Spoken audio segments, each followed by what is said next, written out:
Hey, everybody. Welcome back to the Son of a Blitch podcast. I am your host, George Blitch, and I just wrapped up a wonderful conversation with Grahame Jones. For those who are not familiar, Grahame Jones was a game warden here in the state of Texas for over 27 years. The last few years of his job here, he was actually the director of law enforcement as a colonel, overseeing all the operations and organizing those for the game wardens of Texas. He's been a part of so many other organizations, Coastal Conservation Association, Backcountry Hunters and Anglers. He's been the award recipient of the Sam Beeson Conservation Leader Award through the Texas Wildlife Association. There are so many different organizations he's helped lead over the years. We talk about that history of, the organizations he's been a part of in the past and, currently the roles that he has there in the outdoor space. He also is a guide for all water guides. He takes people out to enjoy the waterways of Texas and the rivers and the lake systems. There's so many things that we touch base on today that I think are important, not just for Texans, but people all around the country that want to really key into conservation awareness education. And I think that for those of you who are listening in other states, look for your state organizations that are involved with really bringing about awareness and education in the hunting and the fishing community, because I believe that there are so many great places for you to get tied into and really be able to see how your membership, maybe not even just as far as funds, but cleanups. We talked about there was a cleanup here he's part of that, a couple of years ago had 22 tons of trash that they cleaned up in the waterway systems. And that's a problem that is not just here in Texas, that's everywhere. We can all do our part to leave things better behind for future generations. And I think that it's imperative that you look for those organizations around you and, have a good sense of belonging and see how you can go ahead and really help preserve this way of life for future generations. That's a big key in my podcasts, right? As far as conservation and awareness. And I think there is very few people that can speak to it on the level of which that Grahame Jones did today in our conversation. And I highly encourage you guys to go check out his website in the show notes below, as far as, all the things that he's got involved in, and book a trip with him. Go out there on the water. Think about this. Who else can you sit on a boat with and learn from and with and have such a wonderful afternoon or, series of afternoons than someone like Grahame? I mean, what a wealth of knowledge that he is. I can't wait for my trip and I'll be taking my family out with him soon. So guys, go check that out. And make sure that you're following him on his socials for all the things he's got involved in. He really raises some very important issues today, and I think that he's someone who is a wonderful spokesman for conservation in the state of Texas and beyond. So, guys, without further ado, here is my podcast with Grahame Jones. I hope you guys enjoy. And if you do like this, please subscribe, maybe even share this episode with a friend. I think everyone who will listen to it will really find it educational, entertaining, and highly enjoyable. So, guys, thank you once again for tuning into the podcast. You guys have a great day. Take care. Hey, Grahame, how you doing today, man? Good. How are you? Good to see you. Fantastic, man. I'm glad to be having this podcast time. I'm sorry I had to postpone it. Last time I had zero connection out at the ranch and kind of figured let's go ahead and get this to where we don't have any glitches and cutouts because I'm really excited to chat with you. So, look, with a lot of my guests, I kind of like to start at the very beginning. Let's go ahead and give a little bit of background 101 on, where you're born and raised and kind of how you got into your love of, the wildlife and, fishing and hunting and all that Texas has to offer. And then, we'll kind of talk about your, storied career and kind of what you got going on these days with, your all water guides. And, we'll kind of thread that needle as we go. So if you don't mind, maybe just kind of give us a little background on, like I said, where you grew up and, your introduction into the outdoors. You bet. And also and first of all, let me just say thanks for having me. And Cheers. really been looking forward to this for a long time. I love following you on Instagram and listening and watching sometimes your podcasts, and you do a fantastic job. I love how you dig into the issues, and just so wanted to thank you for that. And Thank you. then secondly, since you are interviewing me, you said there won't be any glitches or edits, or there'll be a bunch of glitches and edits since you're interviewing me, but we'll get there eventually. But yeah, so grew up in Houston. I could literally ride my bike to the Astrodome, and I did actually on more than one occasion. Um, and I mean, very close family. My dad, is a mentor of mine. He's living here in Austin, 95 years old. My mom's 87. So they're still supervising me on a daily basis. But he was not a hunter at all. And Korean War combat veteran. So there was, he just didn't, his father hunted, but he didn't hunt. Both my grandparents hunted, by the way. Both my grandfathers hunted. I never met either one of them, but I have lots of pictures and they hunted a lot. So I've heard a lot of stories. So it's in my genes. But he fished a little bit and he would take, we would do deep sea fishing trips with my dad and my brother and some friends, and we would do, maybe one of those every couple of years. But it was not a family activity. Hunting and fishing was not a family activity. Um, we did other things, but my dad worked a lot. And so it wasn't really in the cards. Um, but when I was 8 years old, some neighbors moved in one house down, and they moved in from Mexico. Um, Dr. Carlos Vaquero and his son, Carlos Jr. He had three sisters. And I got to know Carlos and became very, very good friends with that family. And I was the third child. And so, you know how what kind of goes on with the third child as far as, what you can and can't do. So one day, Carlos and Dr. Vaquero, I was eating lunch over there. I was 9 years old, and they asked me if I wanted to go to Mexico on a dove hunt and down to through Tamaulipas and San Fernando Valley in that area. And I was like, "There's no way I've known y'all for less than a year. There's no way my parents are gonna let me go on this dove hunt with you guys to Mexico, drive to Mexico." And so, 9-year-old me walks down the street, goes in the front door, and I asked my parents. I said, "Hey, here's what's going on. Would y'all be willing to think about letting me go on this dove hunt to Mexico?" And within like 30 seconds, they were like, "Oh yeah, of course you can go. Have fun."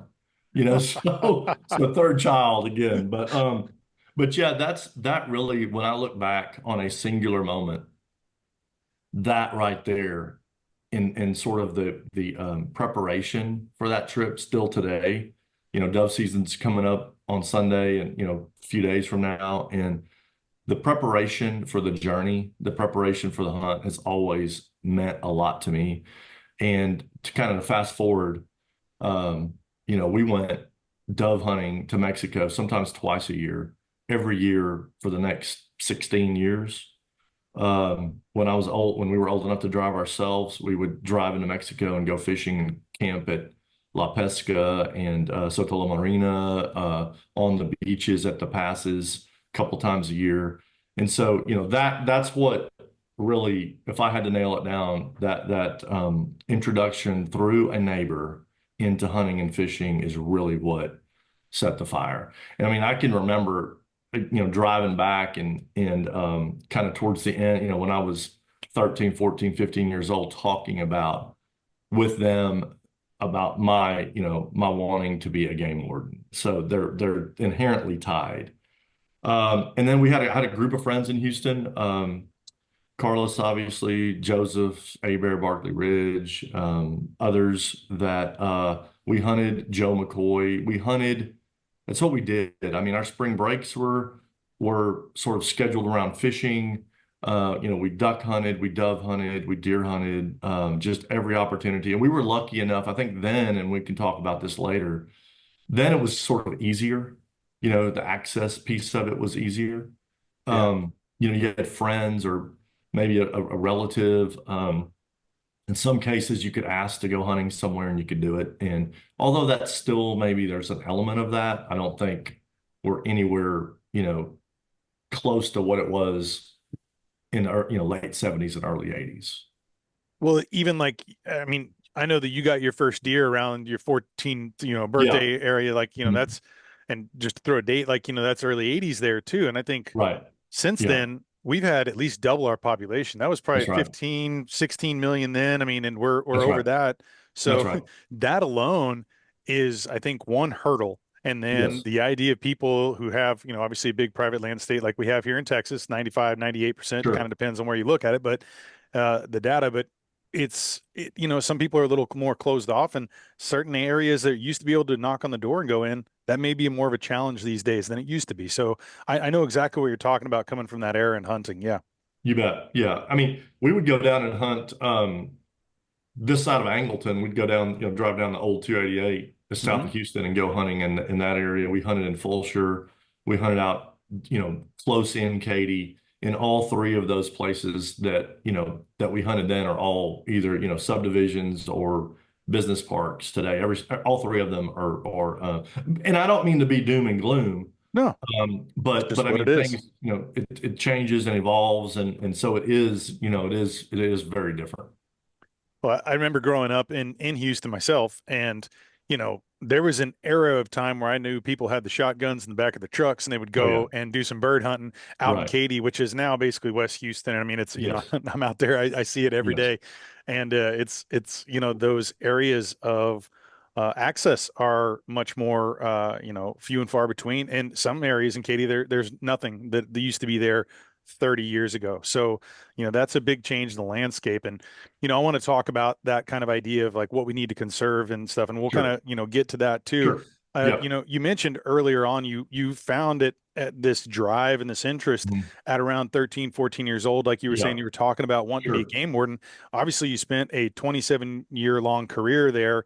Were Colonel, you were. I mean, we'll bridge that gap here in a second, but I was curious, what was it that first inspired you? Was there a particular individual that kind of got you into understanding what a game warden was? Because some people might, Mhm. growing up, you might have get checked by a game warden, but really understanding what they do and the power of that position. What was it that kind of gave you that springboard to want to go towards that? And then how did you eventually decide, and when did you decide that you wanted to become a game warden? What did that look like in that transition? Yeah, and I think that some of that, goes back to again crossing the border with a limit of doves from Mexico. And although they weren't game wardens, it did, I learned age 9, 10, 11, 12 that okay, there's some sort of, oversight on limits and how those would apply, and then there's just a lot of talk about game wardens, sitting around the campfire around the deer camp, everyone's like talking about game wardens. Is that a game warden over there? Was that a game warden that drove by? So it's that mystery that always I think was really interesting to me, and it was like it's such a mysterious job and person, and it was almost like a phantom. um but I had, back in the day in Houston, I had several friends whose parents were Houston police officers or in other law enforcement activities. Um, I mean, and there's some law enforcement that goes way, way back in my family as well. But so there is that aspect of it, sort of in the genes, like the hunting, fishing piece. But I think really my brother went into law enforcement. He's 4 years older than me. He kind of had that law enforcement drive. We grew up on watching some of the law enforcement old school sitcoms, as well. And and so I think it was the combination of seeing and looking up to people in law enforcement with my love of the outdoors and trying to make that hybrid approach, combining those two. It just made sense. And then I think I made a conscious decision. And again, I love when I hear about people's, I'm going to go to college and I don't know what I want to be. That's great. I think I think keeping that, being open to those choices and what might come down the pike or being influenced by a professor a certain direction is fantastic. But in eighth grade, I wrote a paper, which I still have, about wanting to be a game warden. So I all through, really high school and in college, I knew what I wanted to be. And and then I got to know game wardens along the way too. I did internships in college. But people talk about like this is my dream come true. And it was a dream come true for me. It still is. It was absolutely an incredible experience. And to know in seventh, eighth grade that this is what I want to do, and then have that dream come true. Um, Lots and lots of people influence that, from my brother, my sister, my parents, friends. Uh, and I'm so thankful for it that they gave me the flexibility and my parents allowed me to follow my dream. I mean, we lived there, in Old Braeswood, as I mentioned, close to the Astrodome. My dad was a lawyer. And, you know, the fact that they were like, you follow your dream, that's what's important. that means more to me than anything. Well, that's a great thing to be able to support that. I mean, what the old saying, right? You find what you want to do and love to do every day. You won't work, but Yeah. it is hard work, and especially being a game warden. And I was curious about what that looked like for you, as far as where all in Texas you spent. I know you spent Mhm. a lot of time on the east side of Texas, but Mhm. kind of walk me through whenever you went to the academy in 93 and then you Yep. graduated out there, and then what does that look like as far as, okay, now you're green, you're out there. I mean, well, you're part of the green line too, but like you're there, and then what does it look like? Where are you going, and what does Yeah. the beginning of that journey look like for you in the field? Yeah, well, I mean, I graduated from the academy, and when they interview you, they ask you, would you be willing to go anywhere? And literally, I would go anywhere. And occasionally, someone will sign up to be a game warden, and then you hand them out they get the duty assignments, and they're like, "Whoa, wait a minute, you're sending me to El Paso?" And I don't think so. And so, literally, we've had people resign the day of duty assignments. Not Really? very, very, very rare. I Yeah. mean, the far majority of these folks, again, this is a life aspiration for them. But we've had that happen before, and it was always so shocking to me because I would have gone anywhere. But yeah, I took my 1989 a Chevrolet Caprice. Back then we had cars, and I headed over to East Texas to Woodville, pretty deep East Texas. I mean Tyler County, not Tyler, but Tyler County. And I worked that area, that county, and some vicinity counties, Angelina County, Jasper County. Hardin County was a different district, but I was in touch and contact with those guys in Hardin County. Um, and worked the Neches River, the Angelina River bottoms, Sam Rayburn, Danby, again, and there was duck hunting and deer hunting and a little bit of dove hunting. If you found doves and someone had a limit of doves, you better check for bait on the ground. I will say that. But but yeah, I mean, it was very, there's still dog running going on, which was illegal at the time Mhm. when I got there, and it lasted a little bit longer. And certainly in those eastern counties, Newton County and Jasper County, more so than in Tyler County, but it was still going on. While I was there, in a couple of adjacent counties over, a game warden's house was actually burned down because of the dog running issue. But yeah, so that was, East Texas, and I still am in contact with folks from Tyler County. Talk about mentors. I mean, back then we did not have Parks and Wildlife did not have a field training officer program. So there was no formula, a formal training program. Once you stayed in contact with your captain, and other game wardens worked with you and helped you. And I had a partner, Mike Wheat, who was there, and fantastic person. We're friends to this day. He moved up to Perryton, in Ogletree County, up the top of the Panhandle.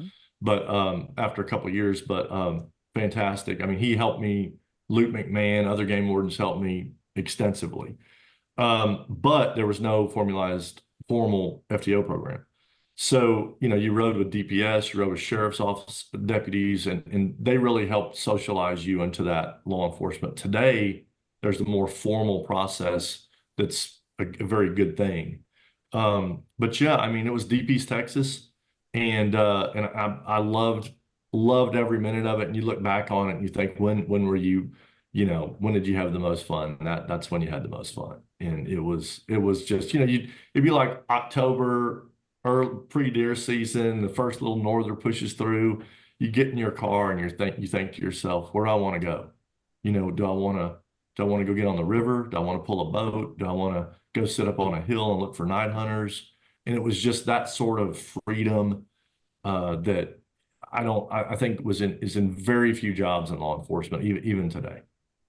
What do you think was the most common um, thing that you found as far as like wild game violations in that time period? Was there something, because I know you're mentioning river. I know obviously you spend a lot of your Mhm. time on rivers and lake systems now with all water guides, but I was kind of curious too. Was this something that you found?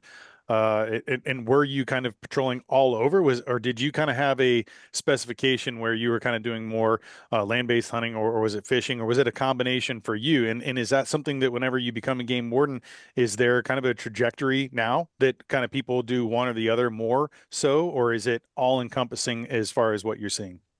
Well, I think then again there was, and there still is freedom to some degree, maybe not as much as there was, but Yeah, I mean, it kind of depended on the season. I mean, you had the whole county, and then you could go into other counties if someone needed help or there was a call or it was, there was a, game, maybe someone was on vacation, a game warden was sick or whatever, or it was understaffed. And so you would help out like that. But I mean, really, it kind of depended on the time of year. I mean, duck season opening weekends and we worked duck hunters. Deer season, we worked deer hunters. Sometimes they overlapped. You'd get on the water or the river or the lake and you'd be working duck hunters, but water safety also came into effect. Yeah. So, but I will say something, to sort of talk about I think like the most common violations. I mean, there was a lot of, water safety stuff, but, hunting without licenses, I think was more common maybe then than it is Hmm. now. There was a lot of road hunting and a lot of trespass related hunting, hunting without landowner consent. People would be dropped off. There was a lot of that was going on. Um, but yeah, I think that it's like some of that still exists, and there's still that diversity of the job. But with population growth, again, we kind of touched on that, and we can circle back, after, depending on the subject. Hmm. But sort of population also dictates like your duties at times. And so, you've got opening dove season coming up in a couple days, as we mentioned, but you've also still got water safety season. So people are still out on the lakes and rivers and bays, and you got fishing and all this. So if you're, for example, on a coastal county, and it's that second split of dove season and or maybe duck season's going on, but it's still warm. I mean, it all overlaps. Um, there's not really a specific focus as far as like a game warden. I'm going to focus just on water safety, or I'm going to focus just on, and I'm talking about field game wardens, just on hunting. There's just not the staffing to do that. So you really have to be kind of a jack of all trades and wear a bunch of different hats and be ready to transition because you also get calls. So you could be, checking deer camps on opening day of deer season, and then you get a call related to a missing boater, or you get a call related to, someone hunting off the road on the other side of the county. So you have to be pretty flexible. And as far as like when you were first doing that, as far as communication lines, I mean, obviously we got cell phones now. Mhm. During that time, you guys having, high-end walkie-talkies, or are you going through and communicating through your vehicle? What is that Yeah. mode of communication? When I first went to work, I bought one of those cell phone bag phones with my Okay. own. And remember, it was like you paid like per minute, and it Yeah. was like $1 or whatever a minute, and then they rounded up to the next minute. It was a crazy fees. So I was going broke, paying for my cell phone, and then also putting gas. We put with the time when we graduated, you got $80 a month, and that was for oil changes, boat oil, boat gas, and vehicle gas. Well, even at $1 a gallon or $1.25 a gallon or whatever it was, you could see how far $80 would get you. So we were all we were putting our own money in the gas tanks. And I remember one time I got called into the office and by my supervisor, and he said, "Hey, I need you to explain something to me." I said, "Yes, sir. What's that?" And he said, "How are you getting? I mean, I want to know so we can, get some help throughout the rest of the state. But how are you getting like 270 miles per gallon?" And I was like, "Well, I've been putting some money in my, not record. I wasn't writing it down. I was just like putting $30 in the tank, and I wasn't recording it." He said, "Well, if you're gonna do that, at least record it." So, I kind of got chewed out a little bit, but he knew we were trying to work and get the job done, so he wasn't too hard on us. Well, you talk about that, and it's a point I wanted to bring up about the idea of funding and Mhm. what's coming through, because I believe as far as like Texas budget, the game wardens are getting less than 1% or around that. Maybe that's changed historically, but that was always the number that I always kind of had talked to with some of my game warden friends, and like the idea of, there's a lot of funding that comes from other outside resources and organizations, and even like I'm thinking about like Gear Up for Game Wardens, and as far as Right. some of the gear that comes out, can you talk about maybe some of those challenges of, the funding aspect, and maybe things have changed a lot in more recent years, and I'm not 100% sure on that. I'm not in that. I don't, I don't have a really good footing to be able to speak on that, but I was curious if you could kind of talk to that and kind of where some of that funding comes from and why it's beneficial for things like, Gear Up for Game Wardens, things that we can all get a part of, and, in our state and maybe other states as well, if they have, similar organizations. Yeah, I mean, the funding is an important piece of it. I do think it's certainly better than it was. But with that said, it's still not, 100% where it needs to be. The legislative requests that, we're about to start a session here soon, in January. And so, Parks and Wildlife will prioritize, requests to the legislature, in addition to their base budget exceptional items that they deem are important. And, part of that is certainly going to be game warden staffing and, but help with the budget. I mean, at the end of the day, you've got to be able to do the most basic job, and that's, patrol the state of Texas to protect our natural resources and people and water safety and, all that job encompasses. So it's not where it needs to be. We do need the funding piece is a big piece. I will say that there are, organizations like Gear Up, like Coastal Conservation Association that have been long, supporters of Parks and Wildlife in many ways, but also including law enforcement.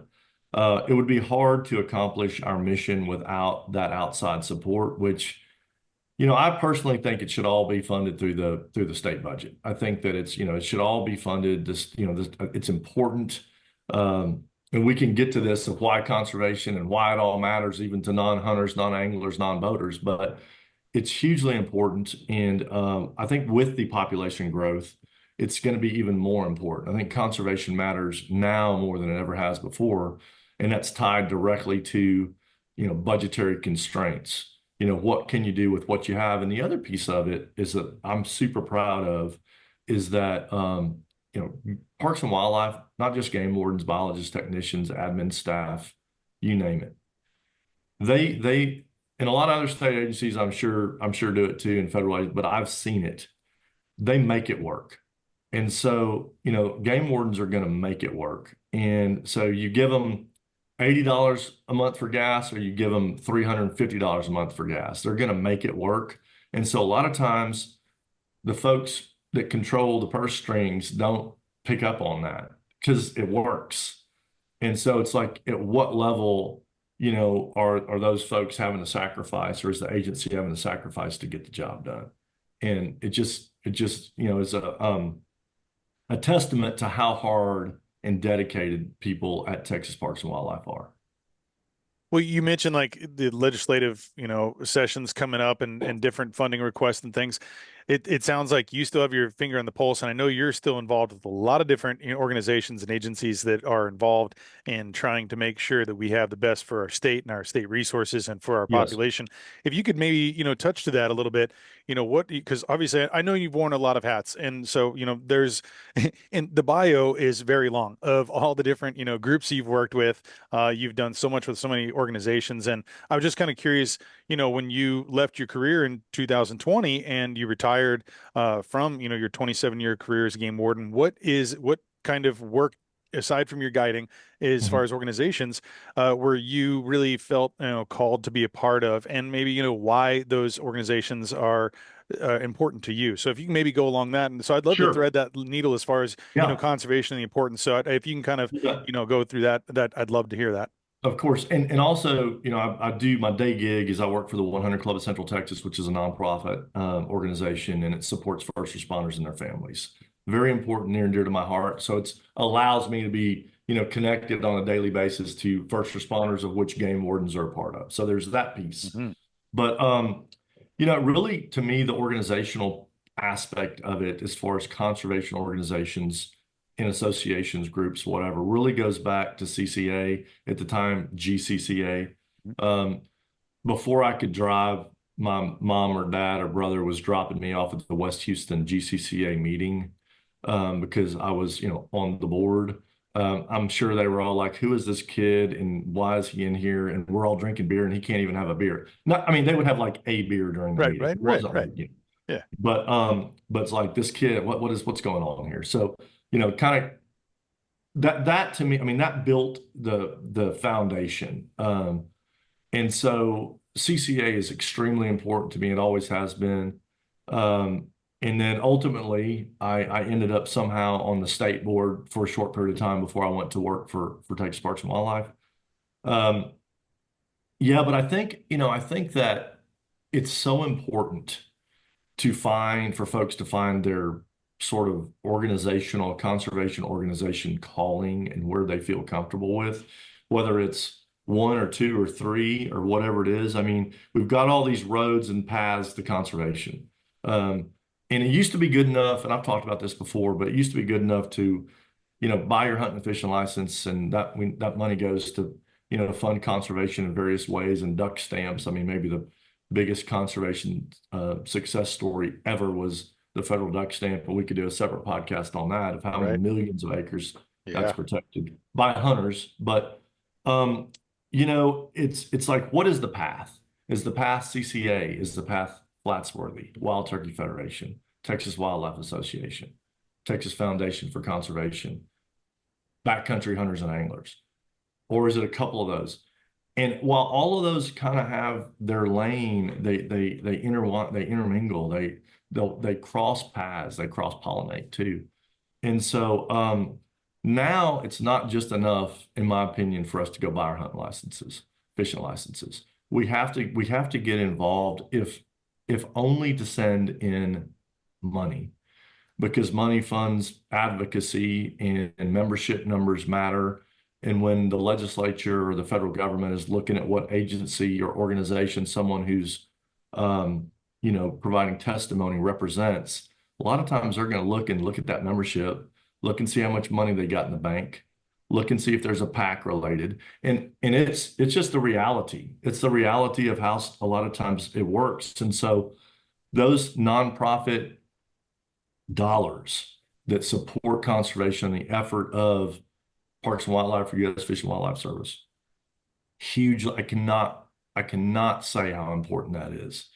And if you look like sort of membership trends, um, membership numbers, not across the board, but in various organizations, are slightly down right now, nationally and across the state.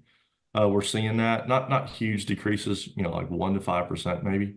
And so that's interesting too. I think now when we need it most, we need to, and I'm speaking to myself, is to become more motivated in these organizations that support what we all love and hold dear. What do you think it is, as far as I mean, you kind of talked about it too. Like, you had a neighbor who took you out, and I think that that's something it doesn't have to just be family, right? I mean, a lot of times historically, in the seat I'm sitting in, it was a family thing. I learned to hunt and fish growing up with the family because they did it, and it was a way that our ancestors did it Sure. for many years before. Yeah. It's like, so like that is something that was just kind of built into my blood. But I think that's, there's like Outdoor Stewards of Conservation Foundation. They have a thing. It's like the Take With program. Like, take someone with you. Like, do Right. something to kind of show people who may not otherwise have those opportunities.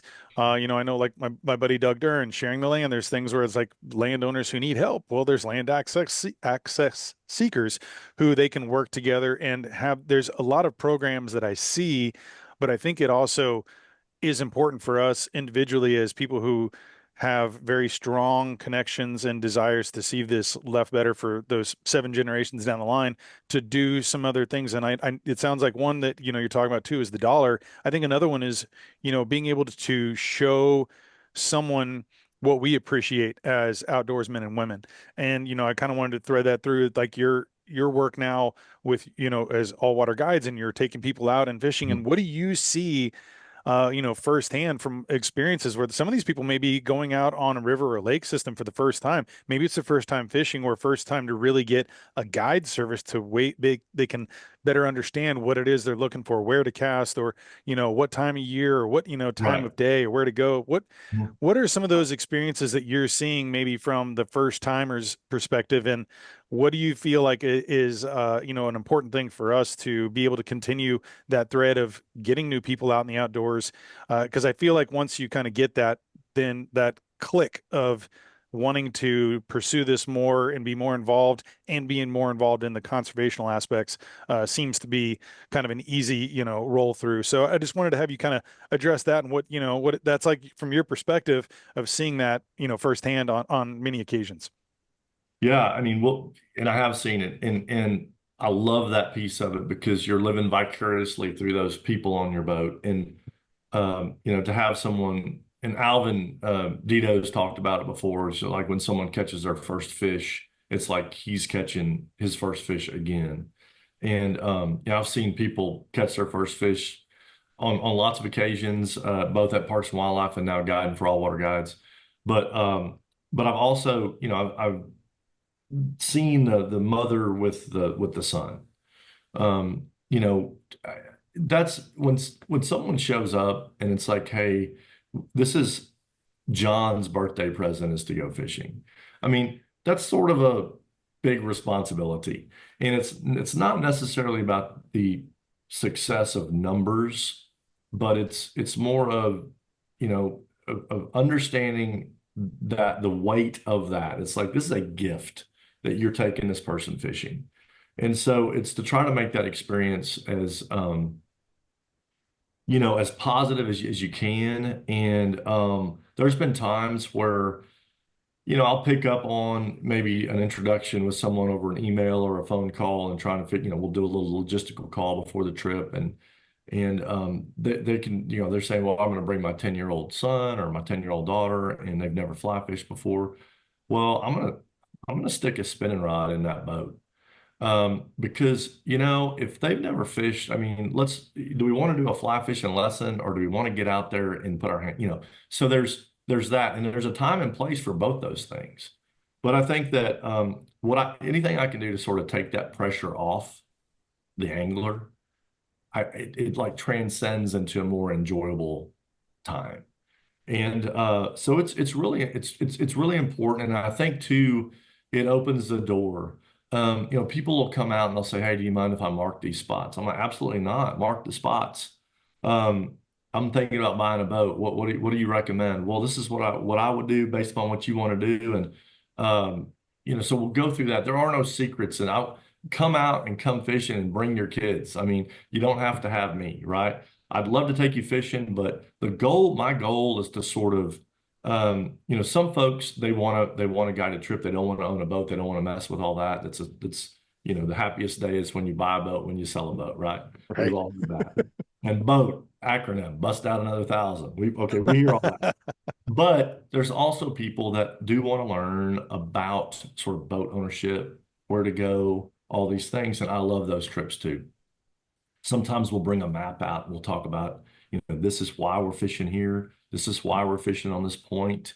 There's a blue heron over there, and that's why we're going to go, all these different little subtle pieces that people, without being like preachy or being, in teacher mode the entire time, because I mean, I learn stuff every time I go out, and I learn stuff from the client too, Sure. lots of times. So I don't mean it's a one-way deal, but it's just being open to learning. And people ask me too, George, they'll be like, "Well, what happens when you get the jerk client?"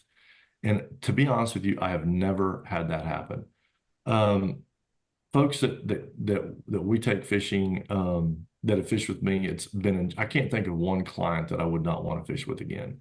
And that's sort of you know, I, I don't know if that goes back to the way that Alvin runs his business and Lene ran the business, as well, but it's pretty incredible. I mean, it's just anglers and hunters, boaters tend to be just a really good group of people. So anytime we can introduce somebody and then they catch the bug like we caught the bug, more power to them. And I think that you can look at hunting numbers too. I mean, we've got like 1,100,000 plus minus hunters in Texas right now. And you can look at our numbers and you can compare our numbers with other states like per capita per 100 residents. Okay. And hunters in Texas right now, it's about 4 in 100 have a hunting license. So, 4 out of 100. And, we're way down in Texas per capita. You'd think everyone in Texas hunts. We're number 35. Wow. New Hampshire per capita has more hunters. Kansas has more hunters. Oklahoma has more, not numbers, but per capita. Uh-huh. So as our population continues to grow, we're 30 million, right? And California's at 35 or 36 million. We're going to surpass California relatively soon. Well, they're at point 0.7 per 100, you can kind of see what direction, because we used to be way up there in California, used to sell more fishing licenses than anyone. So, you can look at these numbers and you can kind of see what path we're on. And I think that we do a pretty good job. These conservation organizations that I listed do a really, really good job of getting the word out and bringing folks into hunting or fishing maybe that haven't done that, especially adults and different, TWA concentrates on youth, and other organizations do some adult mentored hunts and BHA and et cetera. But I think we also need to continue to push and educate and figure out how it all matters to non-hunters and to non-anglers. Why are oyster reefs important to a non-angler? Why is free range wild deer important to hunters? And so, you look at these issues, and I think we got to do a little bit better job of flying that flag and explain. And then in the course of that, maybe you bring somebody into the realm of hunting or fishing.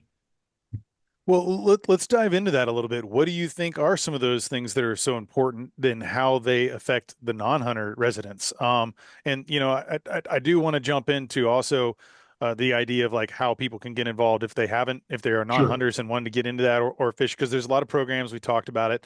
TWA, Texas Parks and Wildlife, youth hunting. I know Steve Hall and I have had lots of conversations about the different things that are going on too, Yeah. and providing hunter safety. And I think that there's a place for that too, but I want to just kind of piggyback on what you're saying there too, and hear your perspective on why those things are important for non-hunters. And yeah, if you can kind of lead with that, that'd be great. Sure. And, I think that, you can start with let's just talk about the oyster example and why that matters really to everyone, non-anglers, non-fishermen, the population of Texas and beyond. Um, oysters, the oyster reef, as we all know, and we won't, get too much into the biology of it, but I mean, it protects shorelines, that protects, from flooding and hurricanes. It's habitat for fish, larger fish species. It's baffles for other parts and estuaries, and it all relates to, clean water, the health of ecosystems, the health of water, which and some could argue safety as far as the storms and hurricanes and storm surge goes. But I always say, to quote like my friend Hal Herring, who your podcast and his podcasts are probably the podcasts I listen to related to conservation the most. But he talks about, does clean water matter to you? Does clean air matter to you? And if the answer is yes, then conservation matters. And that's it's the most basic premise to public health, because, we can talk about all these other programs, and everything, healthcare, education, these big, big, big issues that are so important to our society. Without a clean environment, none of it matters. And so, you look at these issues sort of on a national, international basis, and then you draw them back down locally, and you say, okay, what are the big conservation issues?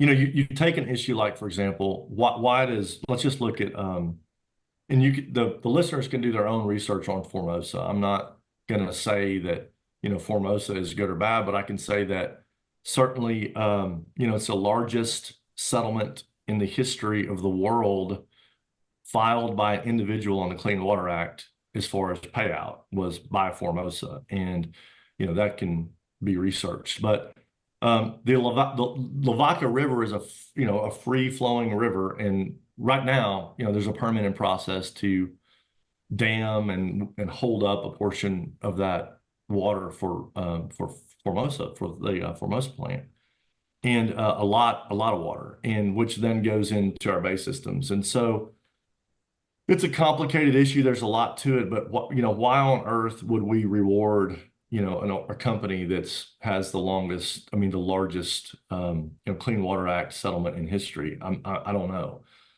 But these are issues that I think are important and should matter to everyone.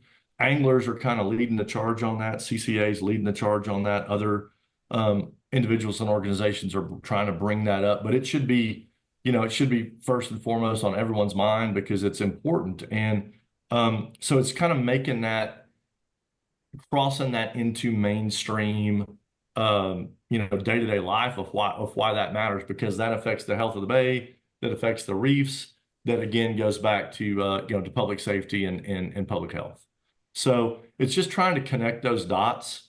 Um, and you can look at hunting as well and look at correlations there. With and again, I think that there's a lot of very heated debates going on right now regarding CWD, and I won't get into that, but I think that when we look at large ranches and properties that are becoming more segmented, um, it's again goes back to what we were talking about before the podcast started, is what it was like when we were hunting. Well, again, stuff changes, population grows, etc.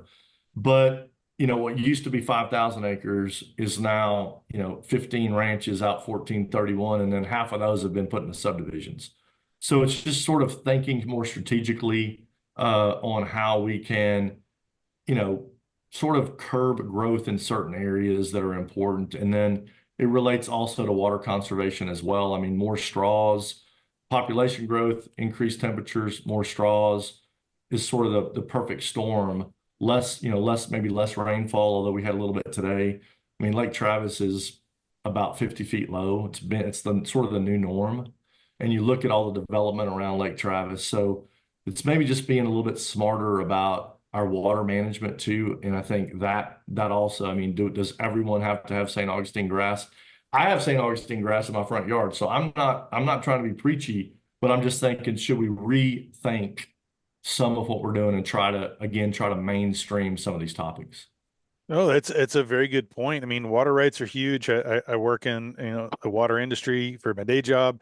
I'm seeing that all the time as far as how this is affecting people and more impervious areas and more runoff and more polluted waterways and Mhm. the different things that, there's as a private landowner, there's things that I'm trying to do to be able to best utilize our water resources for Sure. our wildlife habitat. And I can do my own part in my private, land sector. But, a lot of times, and we have such a large private land ownership here in Texas, but there's a lot of things that I look at as like, our public systems, like our waterways, man, our Mhm. lakes, our rivers, our coastal lines. And those are things that they do.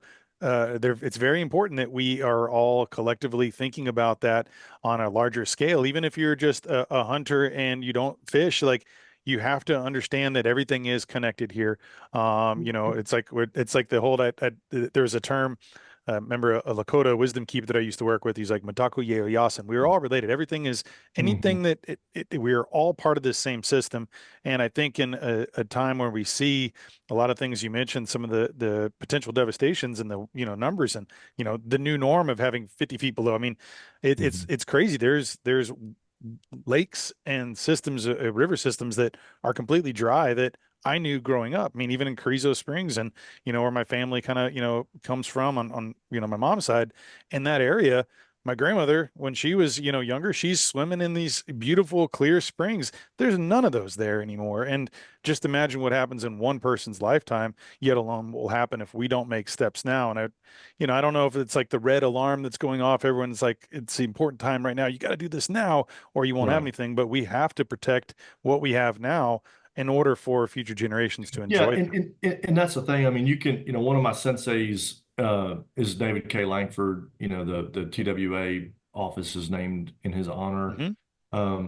He's knows so much, as you know, about water rights, the importance of water, and he's been keeping records, and their ranch generationally has kept waterfall records and well records on their property, and it's certainly not what it used to be. And I think that's the other piece of this is just in general sort of where these wells are at historically, where they're at now, in some of these springs is, I mean, there's it, yeah, I mean, the Llano River for one, the Blanco River, when you go and it's just completely dry, and that's the norm, is pretty scary. And I know that things change and there's ups and downs in temperature. I'm not saying that, but I just think Sure. that the difference is population. The difference is how many people are utilizing well water for their, to sustain their house. And all the straws, because you can look back historically and look from 1950 on and look when big rain events came and where lake level was and how the time period it took for that lake to get down to a certain area. Now occurs much, much faster. So that just demonstrates the additional straws, the tens of thousands of additional straws that are pulling water out of our rivers, of the wells, of our lakes. So I think that's the big difference in all of this is again, that strategic planning and how we're gonna manage water moving into the future. So yeah. Well, and you kind of talked about that when you were, talking about just like the oyster systems right there too. And you were recently, you're part of now on the board with the TPW Oyster Advisory Committee. And, is this when some of the things you just spoke to, is that some of the things y'all are talking about within this organization right now? And For are there some sure. other things that you think are important to kind of bring to the forefront? Yeah, I think that oysters are a big topic right now in Texas, and I'm proud to work with Parks and Wildlife in a couple of fronts. One of them is the Coastal Resources Advisory Committee, and one of them is the Oyster Mhm. Advisory Committee, which I'm just extremely thankful to be associated with those folks. But when you look at oysters again, and you look at, okay, well, there's recreational harvest, which is very limited. You can't sell if you and I went oystering, that's, certain areas couldn't be in restricted waters. It's pretty cut and dry.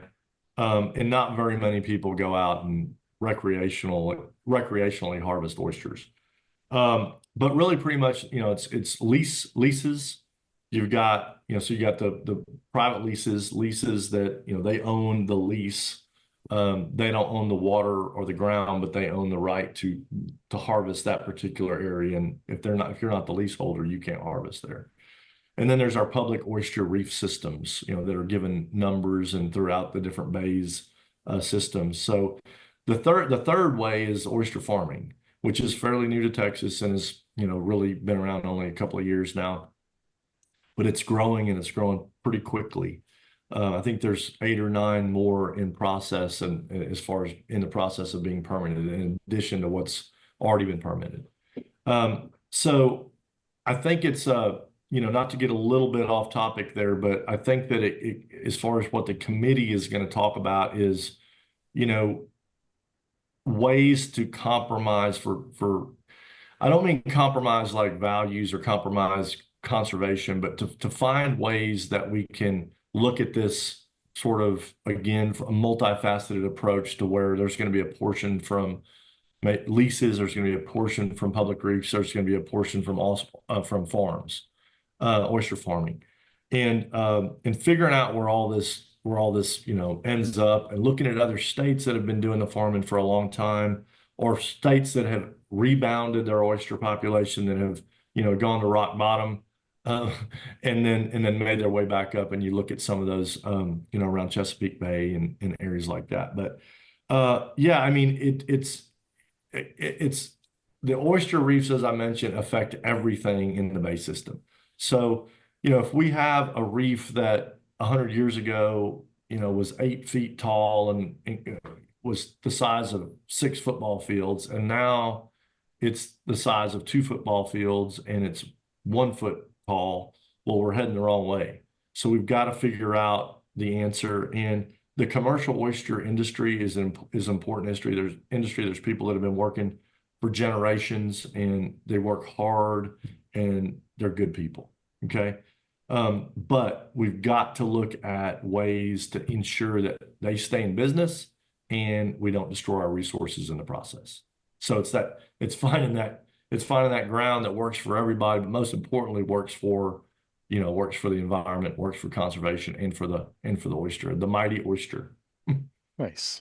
Well, when you were talking about that, it kind of reminded me there was a conversation I remember tuning into a while back where you and JT Van Zant were talking about the idea of, when and you touched it a little bit earlier when you're like fishing, there's a lot of people who the success in numbers, right? Some people are like, oh, if I didn't, catch my limit, it wasn't really a good day fishing. And I think that that's a dangerous way to view that because really, I've gone fly fishing one time and I've practiced before, but as far as successfully, and I caught one little trout and it was catch and release, and I can't tell you how monumental that moment was. It was one of those bucket list items, and since that day too, it's like I've wanted to go back and book another trip, and I look forward to that. I spend I've been on a couple boats that have broken down in the middle of the ocean. So my wife and my family are like, I don't know if we should be going fishing with you because I kind of have some Right. bad luck on the water. I think Yeah. I'm meant to be a landman. But as far as like, I love that, and just the peace, the serenity, just the challenge, the experience that comes from that. But what I found too with a lot of my friends that are fly fishermen was the idea of, you may take, one or two of your fish, but you're not trying to limit out. There's Mhm. something about uh, you know, keeping that balance in play and not just going ahead and taking all that you can, right? And I think that's an important thing to look at. And I kind of wanted you to talk about that idea of, really the importance of that experience, maybe over the importance of the number. Obviously, it's great to Yeah. catch a fish and cook that for your friends and family. But I think, I wanted to have you kind of talk about the idea of like when you're guiding, what is some of those, the ethos of that, and trying to maybe capture more of that experience than more of, the full cooler, and what Yeah. it is important to you in as far as that is concerned, maybe.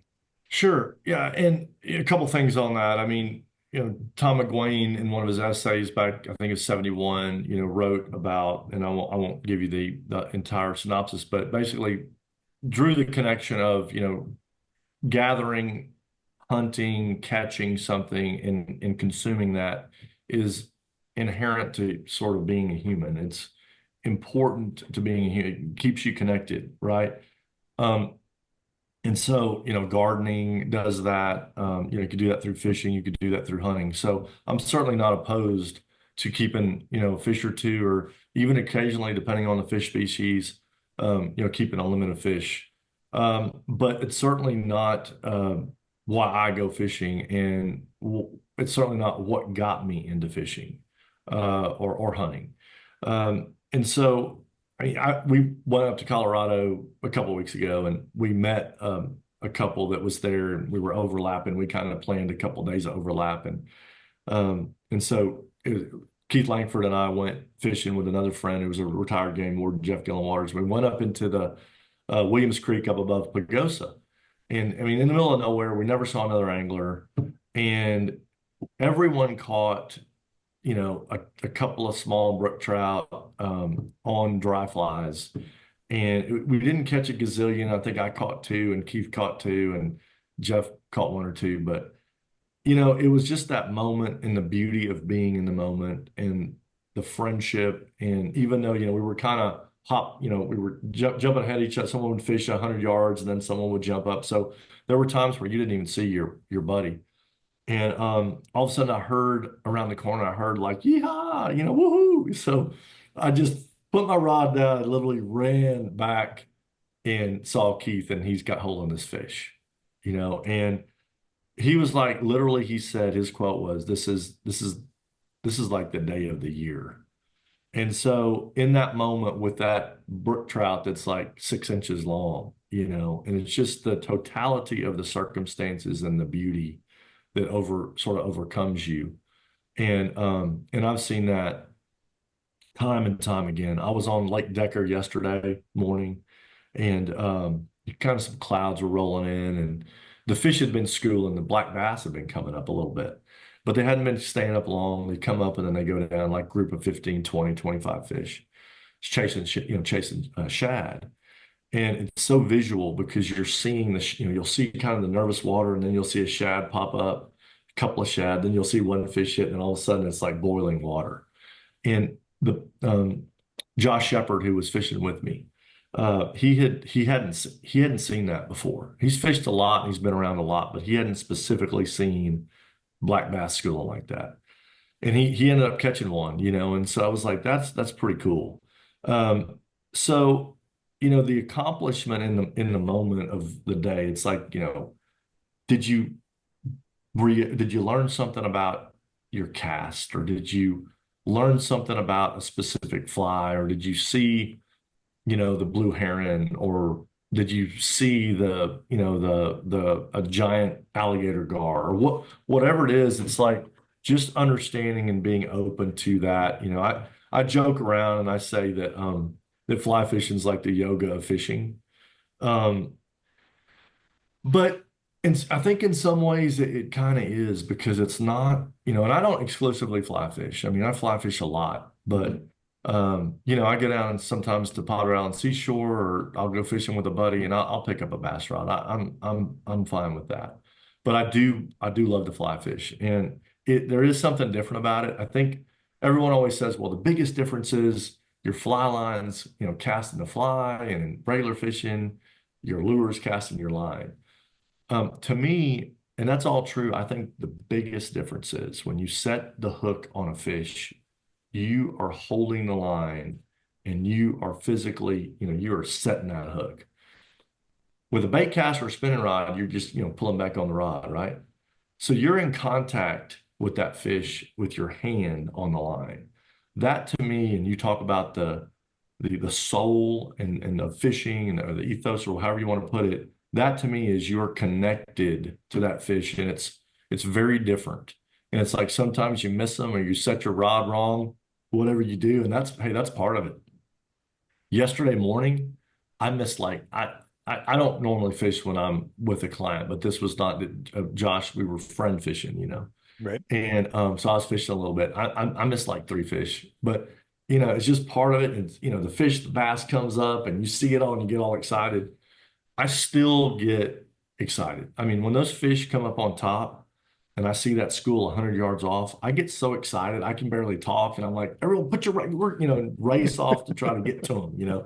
So I mean, I still have that love. I still have that excitement, and I want the clients or the friends or whoever I'm with, you know, to feel that too. And I think that they do. And this deal about you only fly fishing one time, I'm looking at my calendar right now to actually get you up here and get you fly fishing.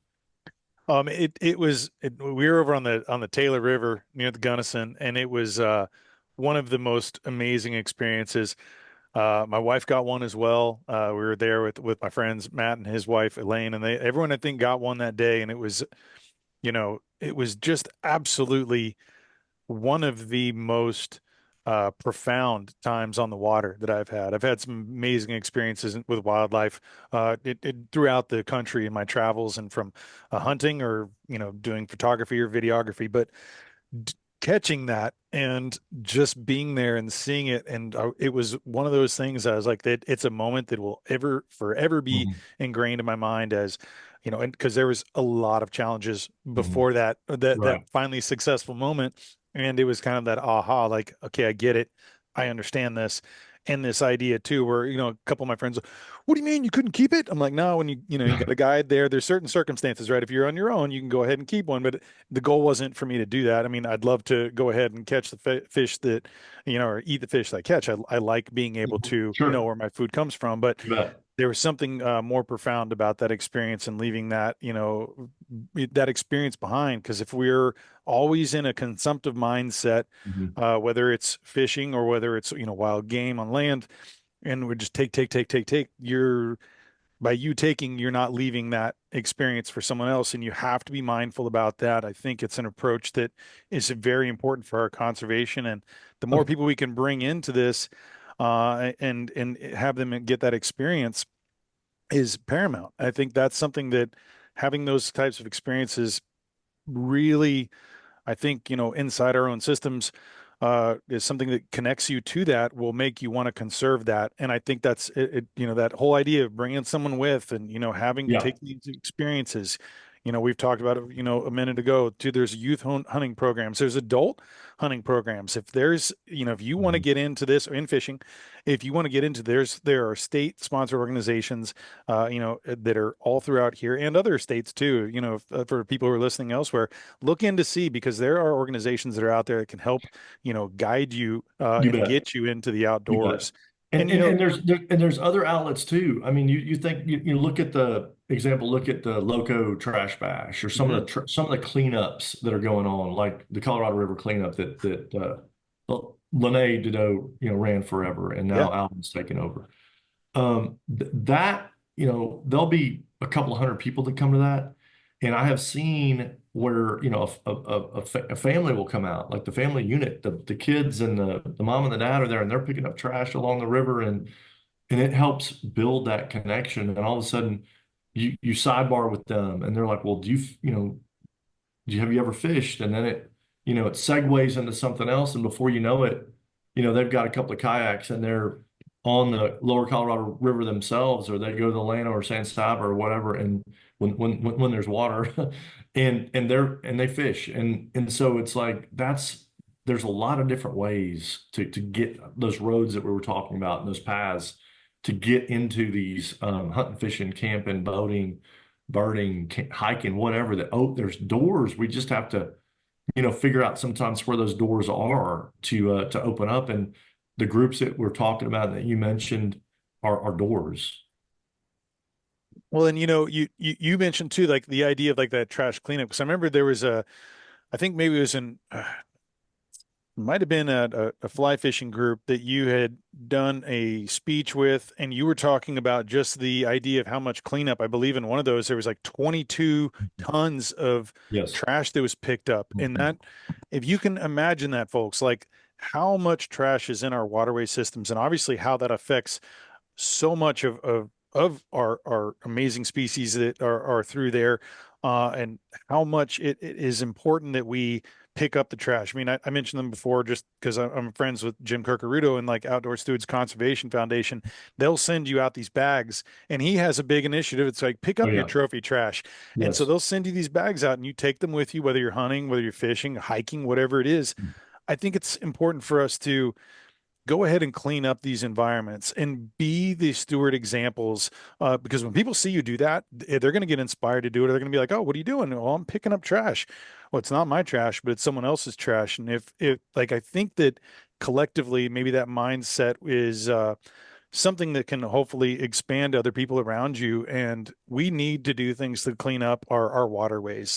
I see so much pollution, and it's super important. And even just on our own private land, Mhm. I've talked to you about, and having a place in South Texas, the amount of trash that comes through because people are coming through, and that's a whole nother Mhm. topic. I won't get into that, but Mhm. the idea of like when people come through, they're leaving their backpacks behind, they're leaving the trash behind, water bottles, and there's so much stuff that it's like, it's an unending project to try Mhm. to keep that clean. And that's just our private land. There's so much land that's public land and waterway systems that are Sure. embedded with trash of all types. And I'm not And, talking and, about. and, and you know, and you mentioned private land a couple of times. It's like the dove hunting lease program that Parks and Wildlife does that partners with private landowners. And Mhm, again, nothing in Texas is accomplished without private landowners regarding conservation. It's a partnership that's been going on since the inception of Parks and Wildlife. Way before that mhm. is the way that people feel about their land and their willingness and want to protecting that property. And so hugely important piece of it. But it's like sometimes these, it's like people go out, they do the dove hunt on a public dove area, and you look around, you see all the shotgun spent casings. There's some initiatives right now that are happening with some conservation organizations where they're going out and picking these up, picking it up. They're having a cleanup day so that other landowners might be more open to, leasing their property. I mean, who wants their property trashed, right? And again, hunters generally do not do that, but as we all know, some do. And so it's just the little things. It's like if you do hit the Llano, if you do hit the Devil's River, take a trash bag with you, collect. If you see a bottle, even if it's not yours, pick it up. Someone may see you do it, someone may not see you do it, but it's still the right thing to do. Mhm. So, um, it's like, what can we do? What's in our control? Well, whether the Formosa gets the permit may or may not be in our control, but picking up this trash and helping to keep the Colorado River clean, helping to keep the dove hunting areas, that we can control. And I think too, it goes back to these grassroots efforts sometimes. Sometimes they evolve into a bigger issue. And then someone sees it or hears about it and it just keeps going. I think we can't underestimate just the power of the individual sometimes, is my point.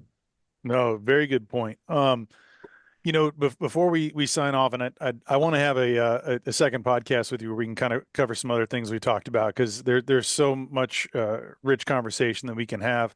And last couple of questions I had, one of which was, when you ended up, as I think it was in 2017, you were named the director of law enforcement Mhm. in Texas. And so then at that point in time, you got, you're pinned with your colonel badge. You are then overseeing, I think it was like 550 something Texas Parks and Wildlife law enforcement divisions. And I was kind of curious about what those years were like for you when you were ahead of it. What was like that day to day? And and I also kind of want to maybe talk about a little bit with you worked with a lot of different agencies, right? And I think there was an interview where you talked about the idea of law enforcement being a team sport. And I Mhm. think, those are a couple things I'd like for you to connect on how you see fit.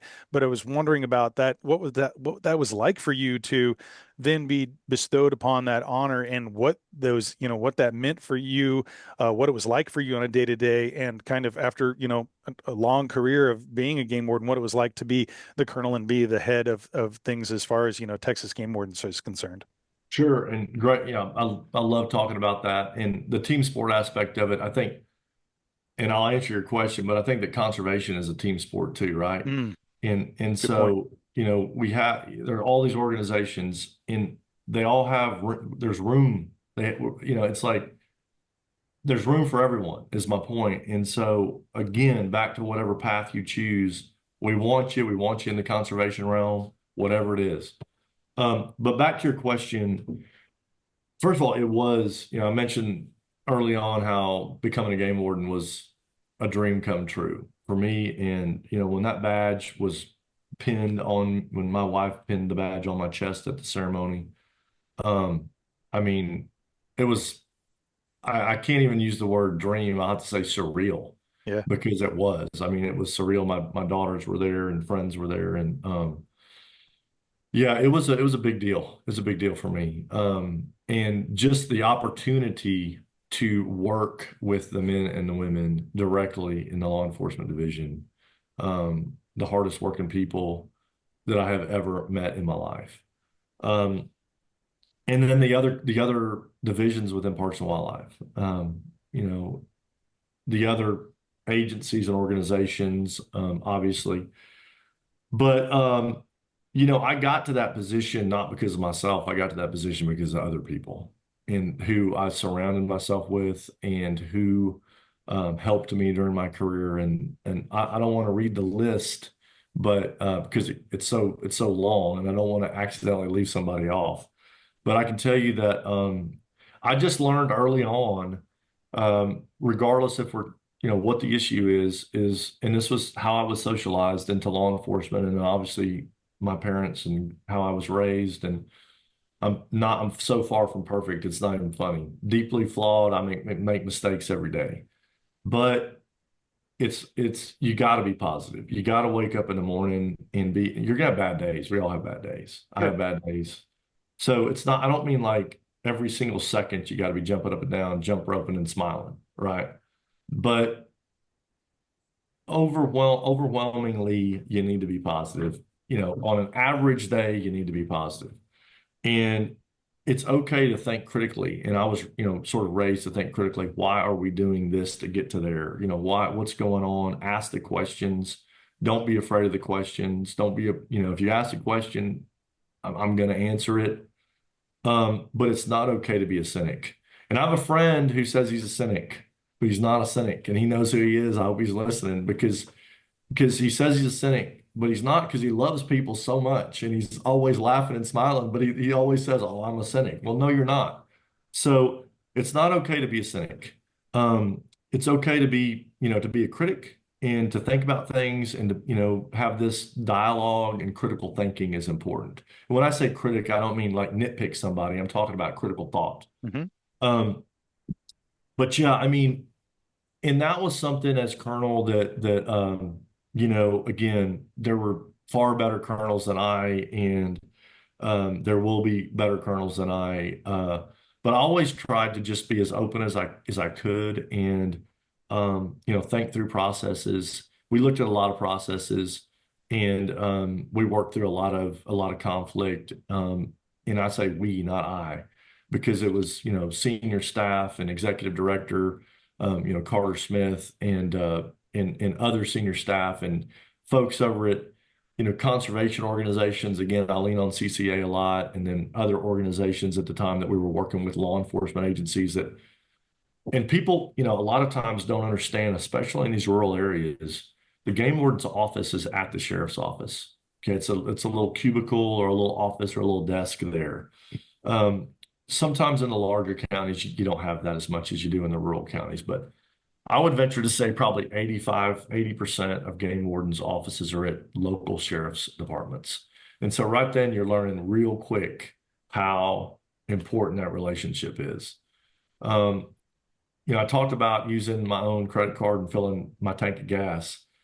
When Sheriff Hennigan from Tyler County, who's passed now, heard about me doing that, he said, hey, he called me on the radio, 3319. He said, he was one. He's the sheriff. He's the high sheriff. He said, 1 to 3319. Yes, sir. Why is the sheriff calling me? I've obviously done something wrong. So he says, meet me over so-and-so. So I meet him. Well, it happened to be the location for the county gas, the big bulk fuel station. He gave me a key to the gas tank. And he's like, I don't want you putting your own money in that gas tank anymore. And so, I'm sure that it was 1993. I mean, I'm sure now violates all kinds of whatever. I don't, that. The But the statute's point, closed. Yeah.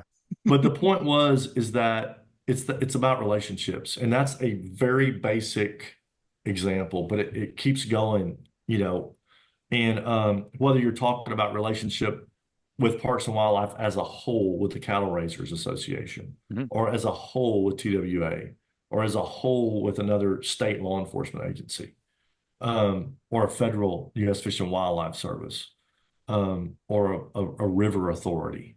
It's these relationships that keep it moving. And a lot of times, what was interesting, George, is that I met and got to know folks in different divisions when I first went to work, and like we would carry biologists out and do like help them get them somewhere. We do a duck count together. We do something. That was kind of like you weren't really supposed to like talk to the biologists. It's like we're law enforcement. And so that opened a lot of doors. I mean, Clayton Wolf was the biologist in Jasper when I was in Tyler County, and then he ultimately became the division director of the wildlife division. We were working together side by side up in Austin. And so throughout our careers, here we are again. And I think we see that in relationships and in life all the time. And so again, that's helped me, more than anything, in addition to just working with incredible people and working for absolutely incredible people. It was being the director of law enforcement in Parks and Wildlife was, I mean, it's hard to fight the emotion, as you could probably pick up on earlier, but it was a big deal to me and still is. Well, I thank you for all your service and all your continued, expansion of these ideas and philosophies and thoughts and actions and conservation and in throughout our state. I highly encourage everyone to take a look at it. In the show notes, I will have links to, kind of just a story of your history and who you've, worked with and been a part of, and some of the organizations and agencies that you still work with. And I think it's important, especially for those here in Texas that are listening, to go and look at these and, become or a part of these organizations as you can, or learn about them and see what they're Mhm. doing, because Sure. there's really some great ones out there that are doing some amazing things that are really helping in unseen ways, sometimes in many seen ways. But I highly encourage you guys to go check that out. And I thank you for all that you've done for our state and for these organizations.